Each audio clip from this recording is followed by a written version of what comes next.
جهاد بالکل فرض عین دی په فلسطین کې. ګورې نور هم څه وس نه کېږي نو د هغوی چې کوم مصنوعات دي لکه پیپسي دا کولډ ډرینکس دي، کوم د هغوی سرپ او صابون دی، مسلمانانو که دا تاسو استعمالوئ قسم د الله په ذات په منبر رسول د تناستم چې د فلسطیني د بچي مخې ته به د قیامت په ورځ بیا ډېر ښکته سترګې ولاړې. او باقي لاړ شئ د بازار کې د صدرانو ته، د هر بازار صدر ته منت وکئ چې د دغه نه بالکل بایکاټ وکړي، مې راوړئ بازارونو ته، مې راوړئ دکانونو ته، او که دکانداران یې راوړي تاسو دې کورونو ته مه راوړئ، پرېږده چې دوی ته اقتصادي یو جټکه میلاو شي. او دویمه خبره دا ده د بازار کې چې کوم ملګري یې د بازار صدر سره میلاو شي او بازار کې دکانداران لږ غیرت وکئ، هغه فلسطین کې ډېر اور بل دی. خبر یې دی که نه؟ او ډېر واړه بچي او ډېر قطره د غوښو هغه بوټۍ قسم په خدای کتل نه کېږي. د میډیا باندې به تاسو خبر یې. جهاد خو فرض عین دی، که دې کې څوک څه قسمه انکار کوي یا چل ول کوي الله به دې د قیامت په ورځ تپوس کوي.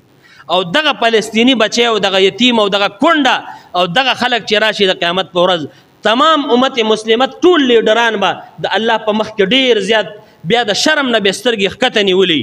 د جهاد اعلان د جهاد فتوا علما ورکړې ده، خو چې اوس بارډر یې بندې دي، لارې بندې دي، نور هم څه وس نه کېږي. نو د هغوی چې کوم مصنوعات دي لکه پیپسي دا کولډ ډرینکس دي، کوم د هغوی سرپ او صابون دی، مسلمانانو که دا تاسو استعمالوئ قسم د الله په ذات په منبر رسول د تناستم چې د فلسطیني د بچي مخې ته به د قیامت په ورځ بیا ډېر ښکته سترګې ولاړې. او د الله نبي به دنه خفئ، دا د فلسطینیانو هغه وینې څکل دي. ښه دا پیپسیانې چې څوک څکي او د هغوی هغه مصنوعات، د هغوی هغه کوم څیزونه پراډکټس چې هغوی جوړ کړي دي، څوک هم چې استعمالوي کور کې، دکان کې، د بازار صدر تم ویم، د بازار دکاندار تم ویم، او د علاقې ساده پښتون مسلمان ښځې او سړي ته دا پیغام رسوم چې زما غاړه ازاده شي چې قیامت په ورځ زه ګناهګار نه یم.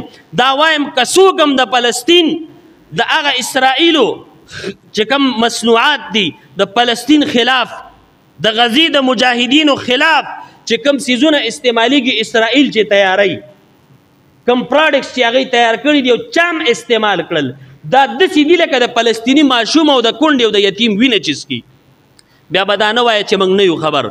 دا که څوک د فلسطینیانو د مسلمانانو اینې څکلو ته تیاري دا راوړئ استعمالوئ. او باقي لاړ شئ د بازار کې د صدرانو ته، د هر بازار صدر ته منت وکئ چې د دغه نه بالکل بایکاټ وکړي، مې راوړئ بازارونو ته، مې راوړئ دکانونو ته، او که دکانداران یې راوړي تاسو دې کورونو ته مه راوړئ، پرېږده چې دوی ته اقتصادي یو جټکه میلاو شي، دوی ته به نقصان ورسي، دغه پیسې بیا په مسلمان لګي او تکالیفو او دغه رنګې وینې د مسلمان پې تویږي. زما دغه وس دی جهاد بالکل فرض عین دی په فلسطین کې. ګورې که څوک ته انکار کوي، مونځ هم داسې فرض نه دی، مونځ کې هم کله ناکله قصر راځي په سفر کې، خو دغه جهاد کې قصر نشته. زکات چې څنګه فرض دی دغه شان دغه جهاد فرض دی، دغه روژه چې څنګه فرض تېره شوه دغه شان دغه جهاد فرض دی.